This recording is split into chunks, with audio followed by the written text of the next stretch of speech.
بسم اللہ الرحمن الرحیم۔ اللہ کے نام سے شروع کرتا ہوں جو بہت ہی مہربان ہمیشہ رحم فرمانے والا ہے۔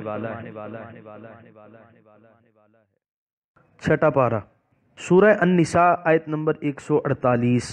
لا يحب اللہ الجہر بالسوء من القول الا من ظلم وکان اللہ سمیعا علیما۔ ترجمہ: نہیں پسند کرتا اللہ تعالیٰ کہ برملا کہی جائے بری بات مگر اس سے جس پر ظلم ہوا، اور اللہ تعالیٰ خوب سننے والا خوب جاننے والا ہے۔ سورہ النساء آیت نمبر 148 کے پہلے حصے کی تفسیر۔ بعض لوگوں کا مشغلہ ہی دوسروں کی عیب جوئی ہوتا ہے، کسی کے حقیقی یا فرضی عیوب کو اچھالنے اور ان کی تشہیر کرنے میں انہیں خاص لطف آتا ہے، اور بعض منہ پھٹ ایسے ہوتے ہیں کہ چلتے چلتے کسی کی پگڑی اچھال دی، دو چار بے نقط سنا کر اپنی بڑائی کی تسکین کر لی۔ ایسے لوگ جس دل آزاری کا باعث بنتے ہیں اور باہمی محبت و پیار کو جتنا نقصان پہنچاتے ہیں، اس کا اندازہ ہر اس شخص کو اچھی طرح ہے جس کو اس کماش کے لوگوں سے واسطہ پڑا ہو۔ اسلام جو مسلمانوں کو شیشہ پلائی ہوئی دیوار کی طرح یکجان دیکھنا چاہتا ہے، وہ ان یاوہ گوئیوں کو کب برداشت کر سکتا ہے؟ اس لیے اس آیت میں واضح ہدایت فرما دی کہ ایسی باتیں اللہ تعالیٰ کو ناپسند ہیں، ان سے باز آ جاؤ۔ کسی کی پس پشت غیبت، کسی کی منہ پر توہین اور حتک عزت سب کی ممانعت کر دی گئی۔ ہاں، وہ شخص جس پر واقعی ظلم ہوا ہو، اس کی حق تلفی کی گئی ہو، اسے رخصت ہے کہ وہ ظالم کے ظلم کا برملا اظہار کرے اور اپنی مظلومیت کی داستان بے دھڑک سنائے۔ سورہ النساء آیت نمبر 148 کے بقیہ حصے کی تفسیر۔ اور اللہ تعالیٰ خوب سننے والا خوب جاننے والا ہے۔ اللہ تعالیٰ کی ان صفات کا ظالم و مظلوم دونوں کو احساس دلایا جا رہا ہے۔ ظالم یہ نہ سمجھے کہ اس کے مظالم کا کسی کو علم ہی نہیں، یا دنیا کی کوئی طاقت اس کا کچھ بگاڑ نہیں سکتی، بلکہ اللہ تعالیٰ ظالم کے کرتوتوں سے واقف ہے، اور اگر دنیا کی کوئی عدالت اسے سزا نہیں دے سکتی تو اللہ تعالیٰ کی عدالت سے اسے سزا مل کر رہے گی۔ اور مظلوم کو تسلی دی جا رہی ہے کہ اگر کوئی دوسرا تمہاری داد رسی نہیں کرتا تو صبر کرو، اللہ تعالیٰ تیرا فریاد رس ہے، تیری مظلومیت اور بے کسی کا اسے خوب علم ہے۔ سورہ النساء آیت نمبر 149۔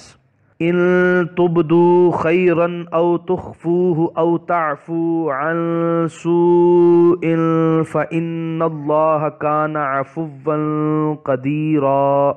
ترجمہ: اگر تم ظاہر کرو کوئی نیکی یا پوشیدہ رکھو اسے، یا درگزر کرو کسی کی برائی سے، تو بے شک اللہ تعالیٰ درگزر فرمانے والا قدرت والا ہے۔ سورہ النساء آیت نمبر 149 کی تفسیر۔ برائی کے اظہار سے منع کیا اور نیکی کے متعلق اجازت دی کہ چاہے اسے ظاہر کرو یا پنہاں رکھو۔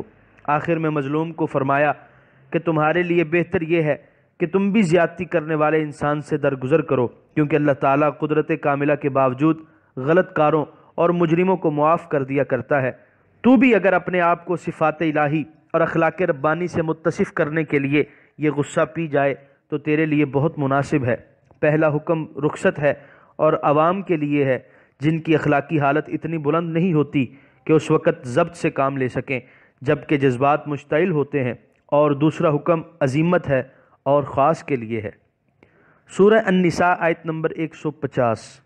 ان الذين يكفرون بالله ورسله ويريدون ان يفرقوا بين الله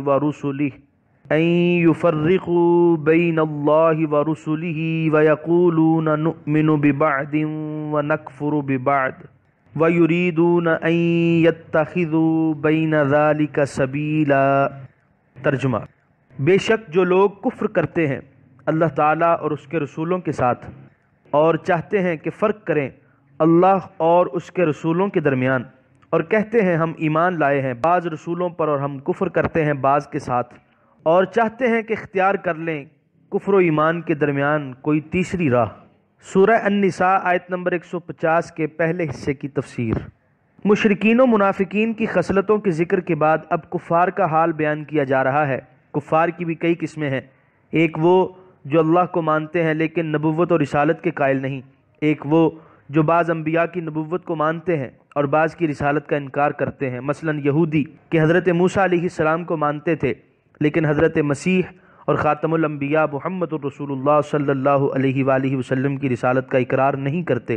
اسی طرح عیسائی، ان سب کے متعلق فرمایا کہ وہ پکے کافر ہیں۔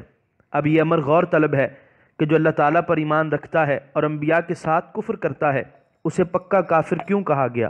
اس لیے کہ جو سلسلہ وحی نبوت کو تسلیم نہیں کرتا، نہ اسے اللہ تعالیٰ کی صفات کمال کا صحیح علم ہوتا ہے اور نہ اسے عبادت کا وہ طریقہ معلوم ہو سکتا ہے جو قرب الہی کا باعث بنے۔ جب اللہ تعالیٰ کی صفات تقدس و کمال کو نہ پہچانا اور اس کی عبادت کے صحیح طریقوں کو نہ جانا تو اللہ کو کیا پہچانا؟ آپ ان قوموں کے رسوم عبادت کو دیکھیے جو اللہ تعالیٰ پر ایمان رکھتے ہیں لیکن کسی نبی کے پیروکار نہیں، آپ حیران ہو کر رہ جائیں گے۔ اسی طرح فلاسفہ قدیم و جدید نے جن صفات الہیہ کا اس بات کیا ہے وہ بھی انسان کے لیے کچھ کم پریشان کن نہیں۔ اسی طرح وہ لوگ جو بعض انبیاء کی نبوت کو تسلیم کرتے ہیں اور جن دلائل و براہین اور معجزات کی وجہ سے انہوں نے ان بعض کی نبوت کا اقرار کیا، اب جب ان سے بھی محکم تر دلائل و براہین اور روشن تر معجزات ایک دوسری ہستی میں پائے جاتے ہیں تو وہ اس کی نبوت پر کیوں ایمان نہیں لاتے؟ ان کا یہ ایمان نہ لانا پہلے انبیاء کے انکار کے مترادف ہے، اور خصوصاً ذات پاک محمد مصطفیٰ صلی اللہ علیہ وآلہ وسلم کی نبوت کا انکار کرنا، جن کی آمد کی بشارت اور ان پر ایمان لانے کی تاکید ہر زمانے کے نبی نے فرمائی۔ صرف آپ کا انکار نہیں بلکہ تمام سابقہ انبیاء و مرسلین کی تکذیب ہے۔ سورہ النساء آیت نمبر 150 کے دوسرے حصے کی تفسیر۔ اور چاہتے ہیں کہ فرق کریں اللہ اور اس کے رسولوں کے درمیان۔ اللہ اور اس کے رسولوں کے درمیان فرق کرنے کا یہ مطلب ہے کہ اللہ تعالیٰ پر تو ایمان لے آئے اور وحی و رسالت کا سرے سے انکار کر دیا۔ اس انکار میں ان کی انانیت اور خود بینی جھلک رہی ہوتی ہے۔ وہ یہ سمجھتے ہیں کہ انبیاء کی تعلیمات تو ناقص و ناکافی ہیں، اس لیے ان کی عقلی موشگافیوں کی ضرورت ہے۔ اب وہ لوگ جو اللہ کی اطاعت کے تو قائل ہیں لیکن اللہ کے رسول کی اطاعت سے گریزاں ہیں، حالانکہ اللہ تعالیٰ نے اپنی اطاعت کے ساتھ رسول کی اطاعت کا بھی حکم دیا، وہ ذرا غور کریں کہ وہ بھی کہیں اللہ اور اس کے رسول میں تفریق کے مرتکب تو نہیں ہو رہے۔ سورہ النساء آیت نمبر 150 کے بقیہ حصے کی تفسیر۔ ہم ایمان لائے ہیں بعض رسولوں پر اور ہم کفر کرتے ہیں بعض کے ساتھ، اور چاہتے ہیں کہ اختیار کر لیں کفر و ایمان کے درمیان کوئی تیسری راہ۔ اسلام اور کفر کی معجون مرکب بنانے کا خیال بہت پرانا ہے۔ ان لوگوں کے علاوہ جن کا ذکر اس آیت میں ہو رہا ہے، ہماری اپنی تاریخ بھی ان نوادر روزگار ہستیوں سے خالی نہیں۔ اکبر وغیرہ کے بعد آج بھی تو کئی افراد موجود ہیں۔